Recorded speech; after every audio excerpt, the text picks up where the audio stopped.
this is it. Well, I swear there ain't nothing better. We're up and we're out.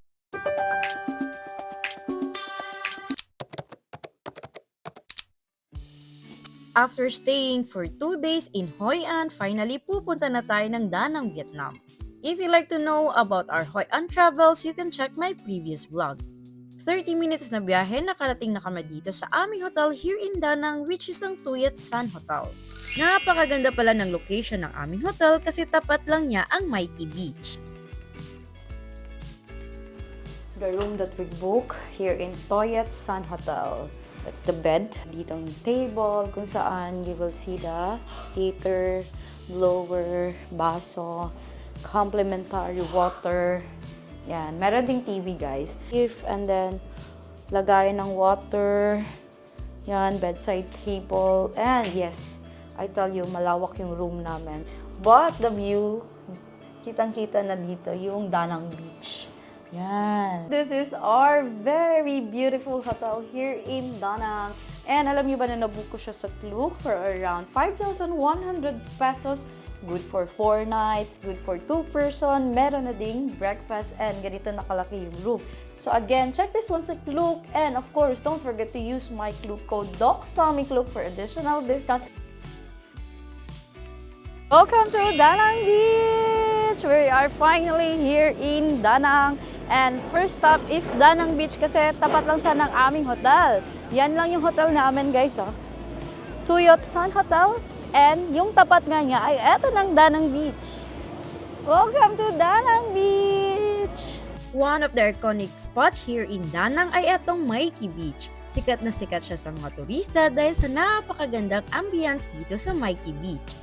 But for this itinerary, hindi muna tayo tatambay dito sa Maiki Beach kasi pupunta tayo ng Da Nang Downtown or Riverside. So guys, hindi muna tayo tatambay dito tomorrow na guys kasi tonight pupunta tayo sa kainan na nire-recommend here in Da Nang. Doon tayo kakain ng ating dinner.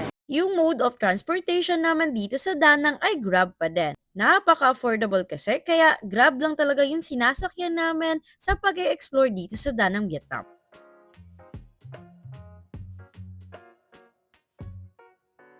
So, we finally made it here sa may My Quang Co Sao. Isa siyang Michelin selected na restaurant. And kakain tayo dito ng nire-recommend talaga na dish dito sa Da Nang, which is ang My Quang. So, first time yun namin kakain ng My Quang. And according to my research, ang My Quang ay isang rice noodles with a mixture of fish, meat, chicken, ganon. So, tatry natin yan, guys. Sikat na pagkain itong My Quang dito sa Hoi An and Da Nang. It's a local specialty food kaya naman hindi natin papalagpasin na matikman ang kanilang specialty. As usual in Vietnam, napakadami talagang mga greens and vegetables ang kasama na sa order. And yes, eto lahat yung in-order namin, which is sobrang dami talaga. Actually, naghati lang kami dito sa aking husband kasi sobrang laki talaga ng mga servings nila dito. Since it's my first time to try My Quang, ay grabe napaka-complex ng lasa na hindi ko ma-describe pero so far nagustuhan ko naman. After eating, we decided na maglakad-lakad muna dito and since nakita na namin na sobrang lapit na lang ng Dragon Bridge, ay eto na nga we decided na puntahan na din.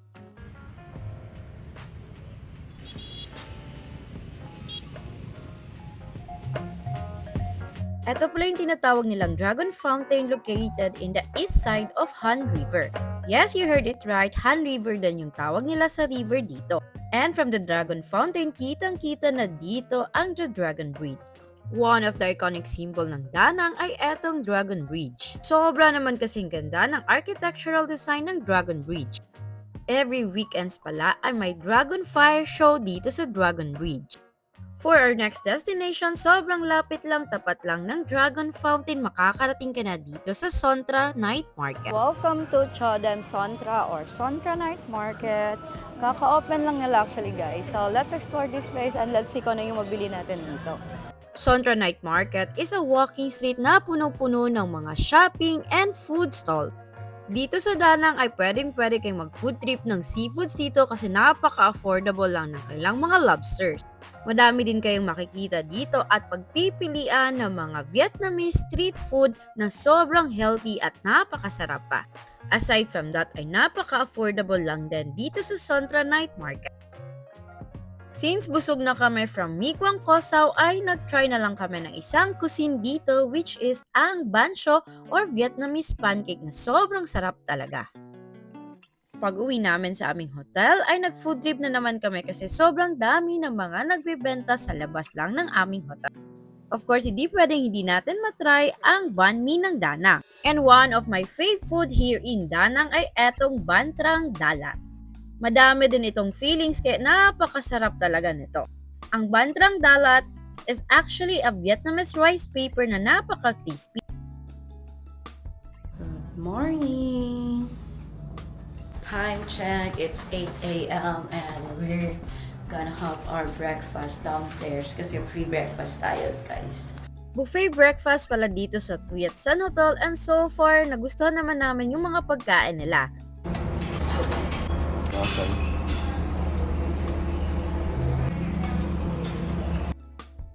Actually, everyday iba't iba yung siniserve nilang breakfast kaya super sulit talaga dito.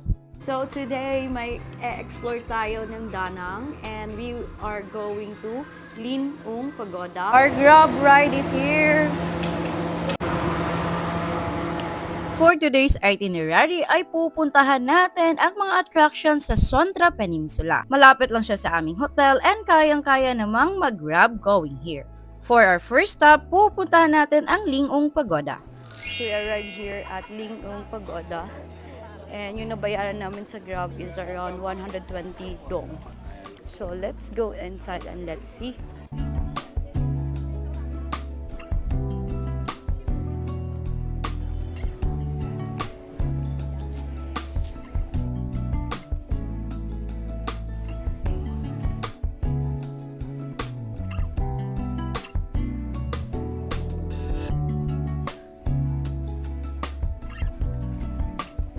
So we are just currently exploring other side ng pagoda, guys, kasi malawak pala siya and ang dami niyang mga temples and structures inside. But right now we are really going to Lady Buddha, which is ayan, kitang-kita na naman from our location. This is the most beautiful pagoda here in Da Nang, Vietnam. Standing at around 67 meters high, this is the tallest pagoda here in Vietnam. The statue of the Goddess of Mercy also serves as the source of pride of the people of Da Nang. They believe that this will protect them against natural disaster and will bring peace to the resident.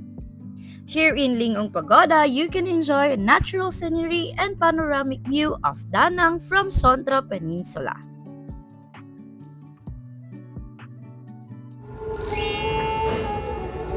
Gusto mong pumunta sa Greece pero yung budget mo pang Vietnam, pwede na dito, guys! We made it here in Sontra Marina, one of the trendiest and Instagrammable cafe here in Da Nang, Vietnam. And of course, hindi natin palalagpasin na mapuntahan ang place na ito, guys, para ma-experience naman and ma-share ko din sa inyo. From Ling Ung Pagoda ay nag-grab na lang kami going here sa Sontra Marina. And saktong-sakto yung pagpunta natin dito kasi dito na tayo kakain ng ating lunch.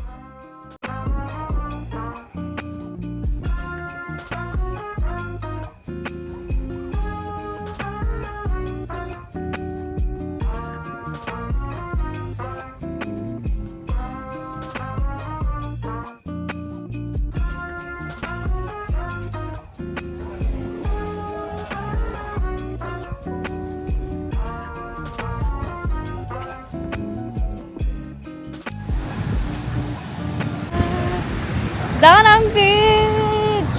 So, Mikey Beach here in Da Nang, Vietnam. Alam niyo ba na it is ranked as number 6 beautiful beach here in Asia. And ang lawak ng Mikey Beach, guys, because nasa around 900 meters ang stretch ng sun.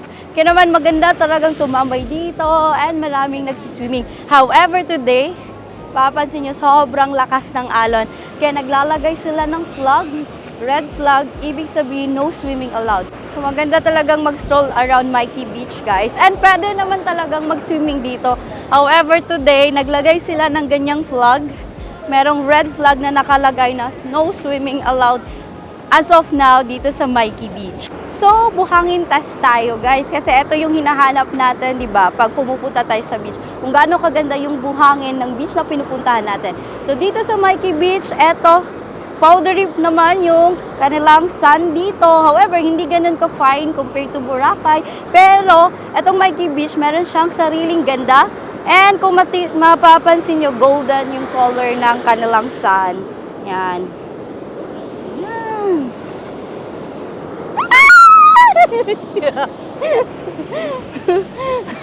Hindi na kami mabasa, nakasapatos pa naman kami. Kasi sobrang lakas talaga ng alon. And then yung tubig, yung hampas ng alon, umaabot na dito. Ayan. Coconut coffee.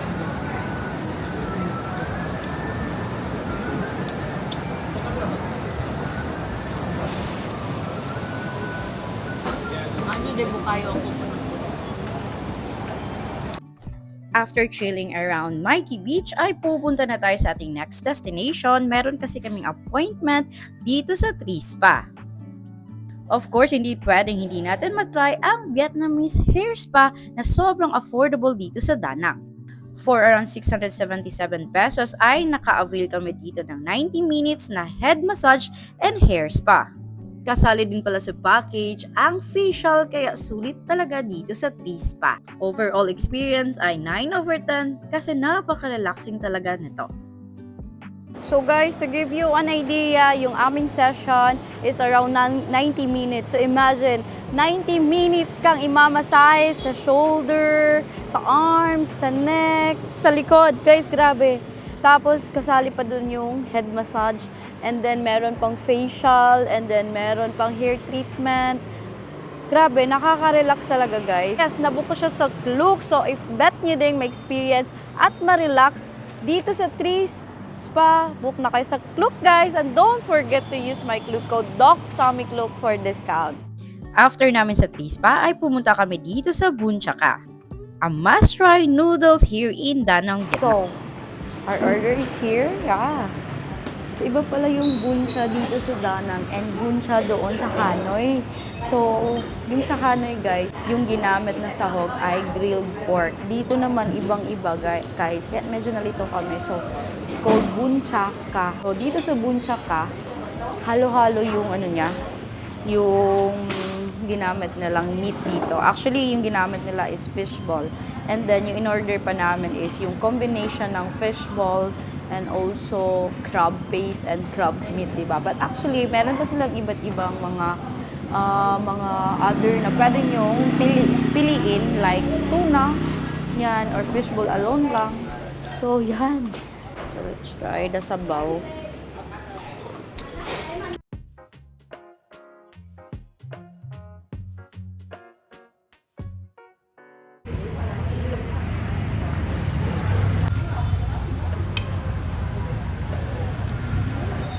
After kain ay saktong-sakto na naman for our next activity which is ang Han River Cruise.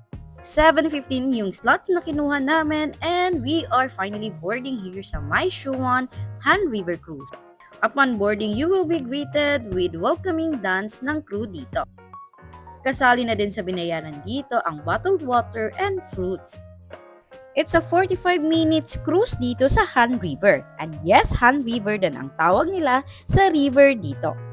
It's a wonderful experience to cruise here at night kasi makikita mo talaga ang napakagandang night view ng Da Nang.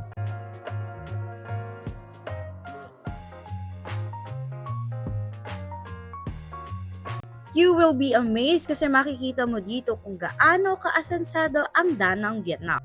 Nabook pala namin itong activity na to sa Klook and we just paid around 200 pesos per pack. Pinaka-highlight ng cruise na ito ay makita na malapitan ang Dragon Bridge which is sobrang magical talaga. Good morning everyone! Today is our day 4 here in Vietnam. And today guys, we will be going to Bana Hills. Yes, sikat na sikat yung Bana Hills kasi dyan yung makikita yung Golden Bridge. So right now, it's a good weather and buti na lang talaga kasi pag maulan, masyadong foggy doon na mahirapan na kayo makita yung view. So buti na lang talaga, naka-timing tayo ng magandang view. But it's better to check the weather before coming here sa Vietnam or before kayo mag-book ng inyong Bana Hills na tour. From our hotel, nilakad na lang namin ang a la carte which is dito ang meet-up point ng shuttle bus. Saktong 8 a.m. ang pick-up ng bus dito kaya don't be late. Nag-book pala kami sa Klook and paid around 2,550 pesos per box with shuttle bus service and admission sa Sun World Bana Hills. We finally made it here sa my Sun World Bana Hills. But actually guys, andito pa tayo sa my entrance and then papasok pa tayo sa loob. So far, grabe, komportable naman yung naging biyahe naman sa shuttle bus. Nakatulog kami and 1 hour lang. Kaya sulit na sulit ang aming pag-avail ng shuttle bus sa Klook. Xin chào! Welcome here sa Sun World Bana Hills. 1 hour lang na biyahe from Da Nang and we finally made it here. So let's go.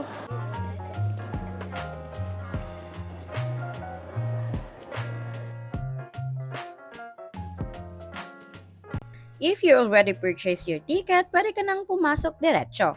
But para makapunta sa loob ng theme park, need mo pang sumakay ng cable car. Malayo pa pala na sakay ng cable car. So dito pa lang guys, sa may entrance, mapifeel mo talaga na paakyat na kayo ng bundok. Kasi alam nyo ba, paikot-ikot na kami, ilang escalator na yung sinakyan namin para lang makapunta sa sakahin ng cable car. Grabe, medyo malayo siya from entrance, pero okay lang naman, komportable ang paglalakad inside. However, mapifeel mo talaga na we are going to the mountains. Sa sakay ng cable car, yung QR code from Klook lang yung pinisent namin para makasakay sa kanilang cable car. Take note na may iba pala kayong kasama sa loob ng cable car.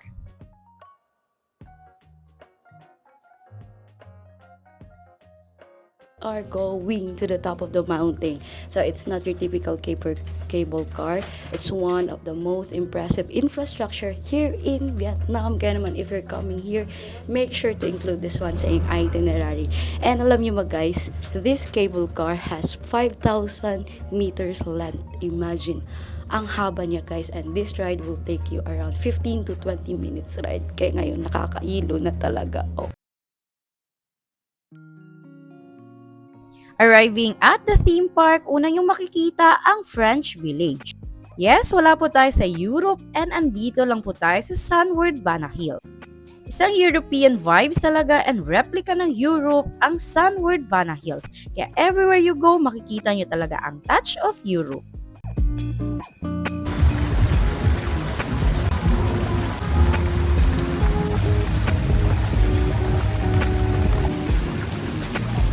Sobrang lawak pala ng Sun World Bana Hills and it's around 45,000 square meter.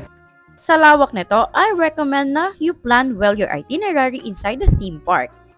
Eto pala yung mga sikat na spots na dapat nyo talagang mapuntahan inside Sun World Bana Hills.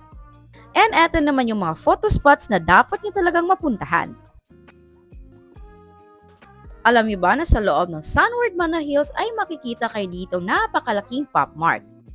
And available din dito ang Alpine Coaster. It's a separate ticket kaya nag-book kami nito in advance sa Klook. We just paid around 159 pesos for the Alpine Coaster. Sayang nga lang at bawal mag-take ng video kaya di na ako nakapag-video nito. If you're looking for fun activities para sa inyong mga anak, ay meron din ditong tinatawag na Fantasy Park. Maraming mga indoor rides at pwede niyong mapuntahan dito. However, sa loob ng Fantasy Park ay may additional payment sa mga rides na gusto nyong matry. If you want na masulit talaga ang stay nyo dito sa Bana Hills ay you can book your stay dito sa Mercure Da Nang. So let's eat our lunch guys. Bumili na lang ako ng Americano with jasmine tea. Surprisingly good yung lasa. Hindi ganun katapang yung kape, tapos matitaste mo talaga yung jasmine tea. Ang in-order ko guys, mabilisan, which is itong hotdog. So this hotdog guys cost around 100k dong, mga 200 pesos ganun. Option naman nila dito guys, makatarungan, afford pa din natin. Kasi imagine, nasa tuktok tayo ng bundok, nasa loob tayo ng amusement park, tapos yung mga food nila dito, afford na afford pa din. Although hindi siya ganun kamura compared sa downtown dito sa Vietnam, but for an amusement park, solid na to guys, affordable na to, diba? Let's go sa pinaka-exciting part, which is ang the Golden Bridge. Maraming hindi nakakalaam na ang Golden Bridge ay nasa loob ng Sunworld Bana Hills. From French Village ay need mo pang sumakay ng isang cable car para makarating dito sa the Golden Bridge.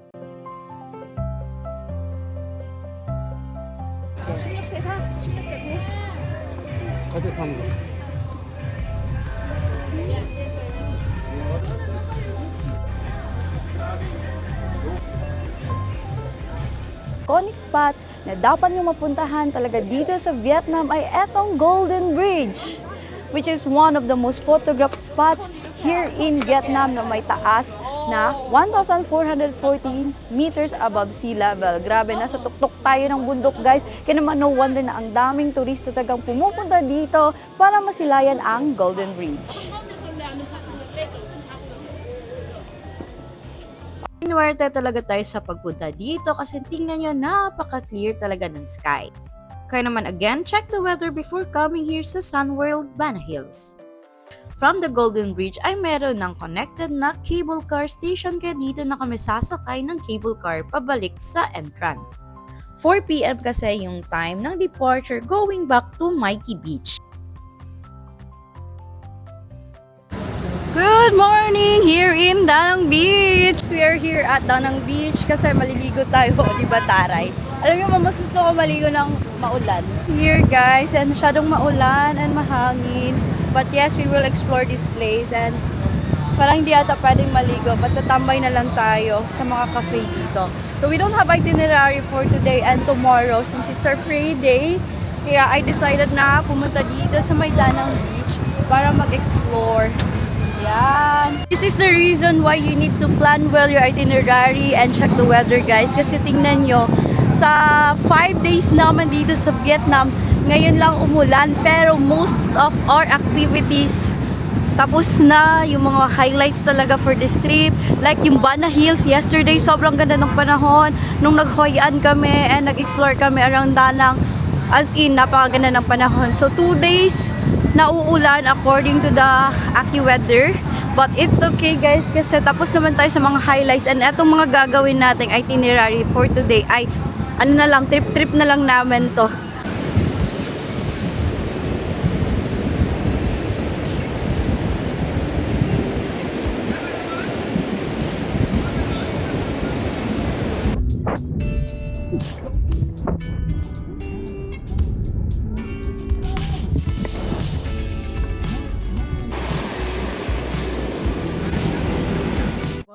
Today is our day 5 here in Da Nang, Vietnam, and today is solo travel ako guys. Diba, charots? For anything else, kakain tayo ng lunch and I book a Grab kasi pupunta na natin ngayon. So let's go!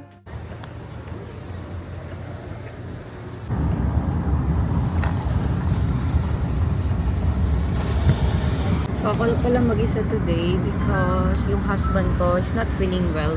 Siguro dahil sa lamig here in Da Nang, kaya hindi kinaya ng resistensya niya.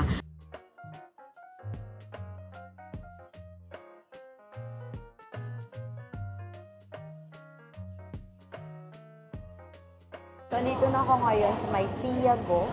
Isa to siya sa nire-recommend na kainan dito. Kaya syempre ito try natin. So, yun na nga. Ang dami ng in-order ko. And for sure, hindi ko talaga ito mauubos. So, let's think first the food.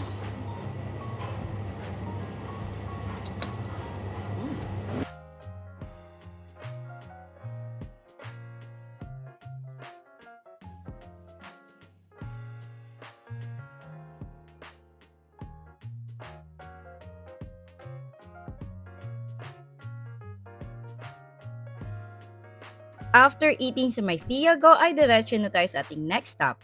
Nakabukas ako sa Klook ng banh mi cooking class kaya yan yung pupuntahan natin. We're here at Viet Trends, yung nabukong banh mi cooking class, guys. Yes. Alam niyo naman, favorite ko yun. So, ngayon try natin gumawa ng banh mi. Since pala kami dito, guys. So, di ba? Ako lang mag-isa. Wala akong classmate. A lot? All? Pork liver. Yes. It means Okay, and the last is cucumber. this one is pork. I microwave for you. And then you're making the coffee. Okay. You can do try.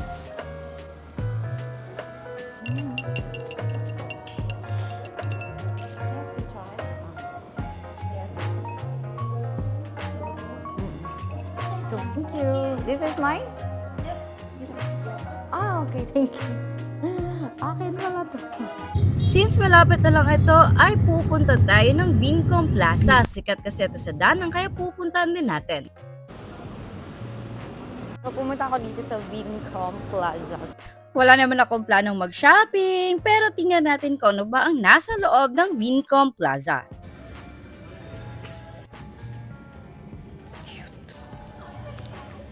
Nandito pa din ako sa may Vincom Plaza and yan, sisilipin natin kung anong meron dyan sa loob ng Winmart. Ayan. Siyang donkey ng Japan. Ang mga groceries meron dito. Na naman tayo sa ganitong cup. Gawaan ng kape, hindi pa natin nagagamit. Pero ito cute to kasi maliit lang oh. Ito yung ginamit kanina ata. Ah, maliit to. Yan. Ano lang siya, 75 dong. Yan ang mga tea guys, oh. 38k dong.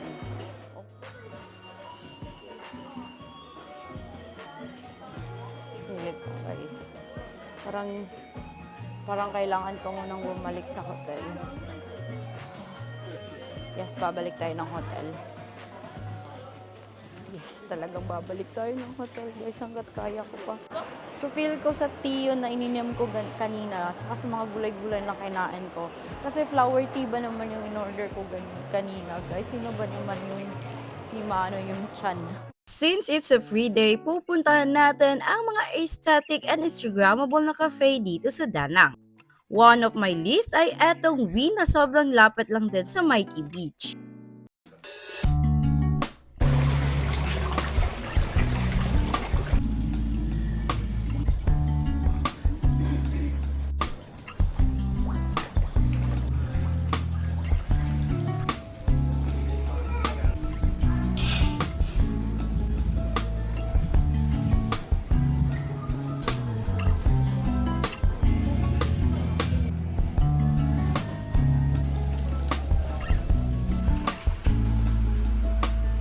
So, ayan guys, nakaka-relax talaga yung vibes dito sa Win Cafes. Yung in-order ko na cafe Dua, it's around 55,000 dong lang. So, come here guys kasi napaka-relaxing.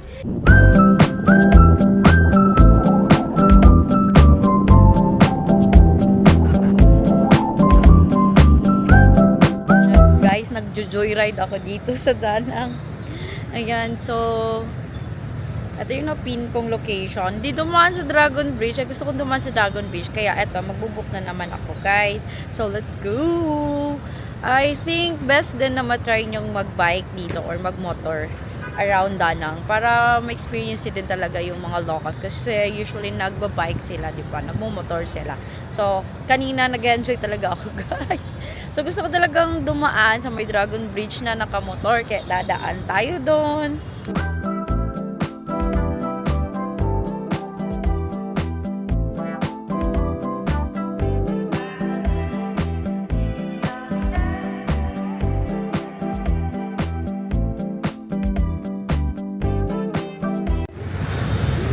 So may nakita nakita ako isang place, guys. Ang ganda niya tingnan. Medyo nabigo pa din tayo sa pagdaan sa may Dragon Bridge pero tingnan nyo naman yung nadaanan natin. Sobrang ganda ng infrastructure dito. Sa tapat lang nito ay makikita mo na ang Bakdang Walking Street. One of the modern street here in Danang ay etong Bakdang Walking Street kung saan magandang mag-walking tour kasi kitang-kita dito ang Dragon Bridge. Aside from that, sobrang dami din ng bars, kainan, and shops kaya pwede talagang tumambay dito. After kong tumambay sa Bakdang Walking Street ay nag-attempt na naman akong mag-book ng Grab ride. After 3 attempts, finally dadaan na tayo dito sa The Dragon Bridge.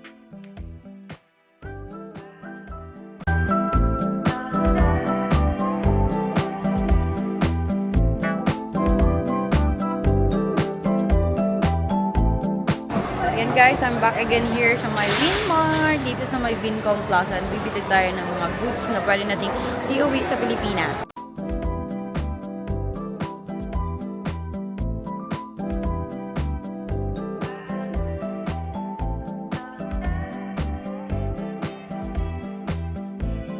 Kinagabihan, we decided na magpa-spa dito sa Zoom Spa. Iba pala dito kasi pipili ka ng scent and may form pang need mong fill upan. Sobrang mura lang din ito guys. Imagine paying around 1,000 pesos for a 90 minutes Vietnamese spa. Affordable na nakaka-relax pa, kaya naman itry nyo talagang magpamassage pag nasa Danang, Vietnam kayo.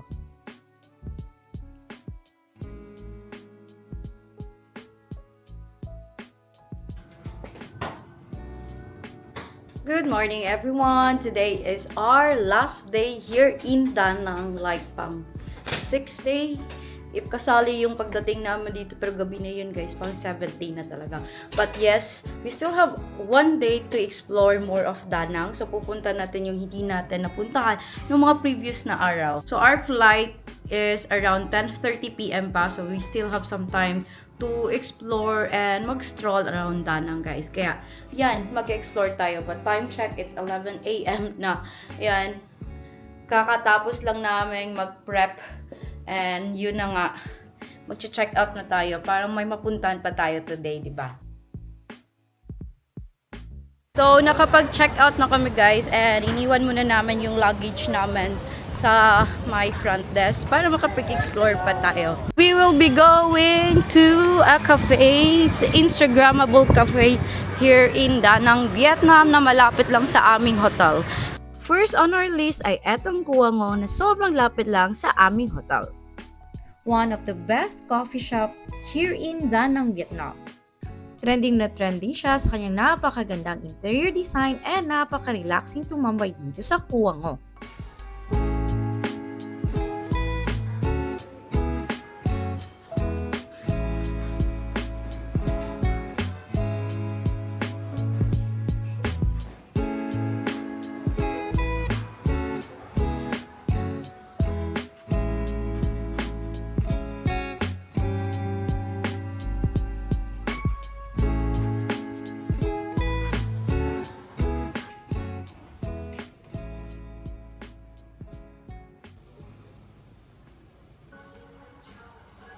Guys, one of the Instagrammable and recommended cafe dito sa Danang, Vietnam ay eto, Cua Ngo Cafe. Ayan, so nakita nyo na kung gaano kaganda. And yes, if you're coming here sa Vietnam, especially dito sa Danang, kanya ding bisitahin ito. So now, pupunta na naman tayo sa ibang cafe, which is from here sa Cua Ngo Cafe ay 500 meters lang din. Kung lalakarin, so tara, let's go! Sobrang lapit lang from Cua Ngo ay makakarating ka na dito sa Nha Xoa. Sobrang ganda ng ambience dito, mala rainforest kaya ang sarap talagang tumambay.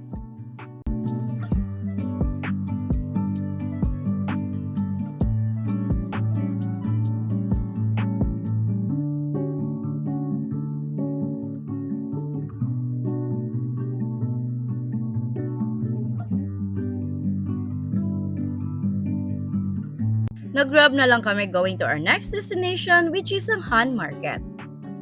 This is one of the most important trading points here in Da Nang, which is ang Han Market.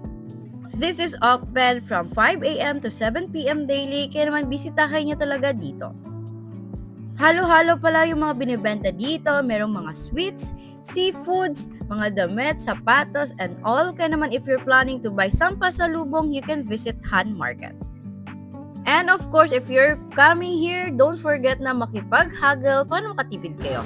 So, tapos na kami sa Han Market, guys. And sa labas pala ng Han Market, dito lang banda, maraming nagbebenta ng mga gold accessories. Naya ako magtanong kung magkano kasi hindi naman ako bibili. Pero ayan guys, ang daming nakahilerang mga shops. Kung gusto nyo mamili ng gold, meron na sa tabi ng Han Market. Wow, nice. May malapit na din na spot from Han Market. Ito dadaanan natin ang Pink Cathedral. Ayan na siya guys, oh.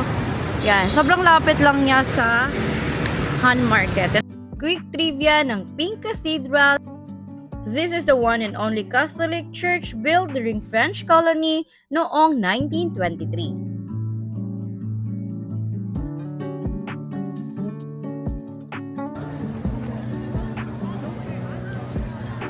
Pagkalabas namin ng Pink Cathedral ay nakita namin itong kainan sa gilid, kaya naman tinry namin.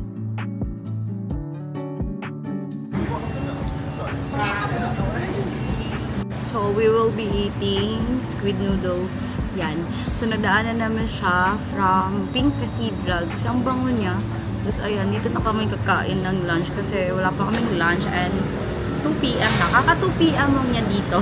Bango talaga niya, guys. Tapos, dyan sila nagluluto. Oh, di ba?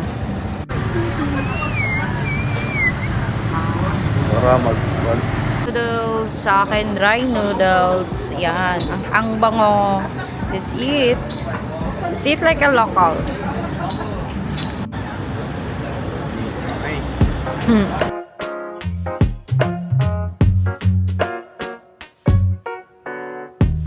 From Pink Cathedral, dumiretso na kami dito sa Log-In Coffee. It's one of the coffee shop na dapat nyo ding mabisita pag pupunta kayo ng Da Nang, Vietnam.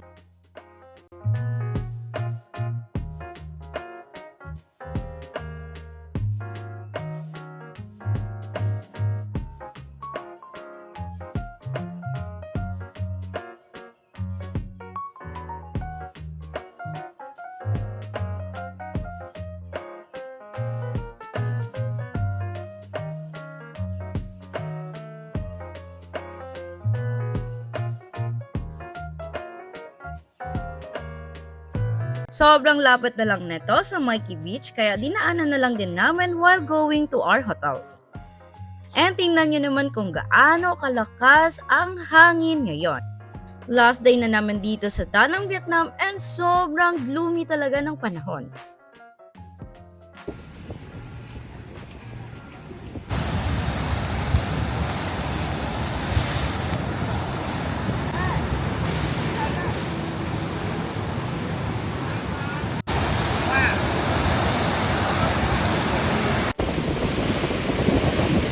After strolling around, we decided na pumunta na sa airport and nag-grab na lang kami. Nag-book lang din kami ng Grab going to airport and sobrang lapit lang talaga. It took us only 15 minutes bago makarating sa Da Nang International Airport. Wow, nice silang airport. We arrived here at around 6 p.m. and guys, sa labas pa lang to ng Da Nang International Airport, pero tingnan nyo kung gaano kalinis at kaganda. Since maaga kami for our flight, ay close pa yung check-in counter. Kaya naman tumambay lang kami para mag-antay na mag-open na ang pagbabag drop. If you're asking kung ano ba yung requirements going back to the Philippines, e-travel arrival QR code lang naman. Kaya don't forget to fill it out before you travel back home. Sobrang smooth lang din ang pag-check-in dito sa Da Nang Airport, napakabilis lang din ng process. Sobrang bilis lang din namin nakalagpas sa immigration and nag-antay lang kami saglit and finally boarding na namin going back to the Philippines. And that's it for our Da Nang Vietnam itinerary. Sa 6 days naman dito sa Da Nang Vietnam ay sobrang na-in-love talaga kami dito. And alam nyo bang the more nyo i-explore ang Vietnam, the more nyo gustong balikan ang lugar na ito. Kaya naman, see you on our next Vietnam travels. Pupuntahan pa natin ang ibang cities around Vietnam. Kaya naman, if you like to know more about Vietnam travels, don't forget to like and subscribe. And also, if you want to know about Hoi An itinerary and Da Nang airport arrival process, please watch my previous vlog. My name is Doc Sammy and see you again on my next adventure.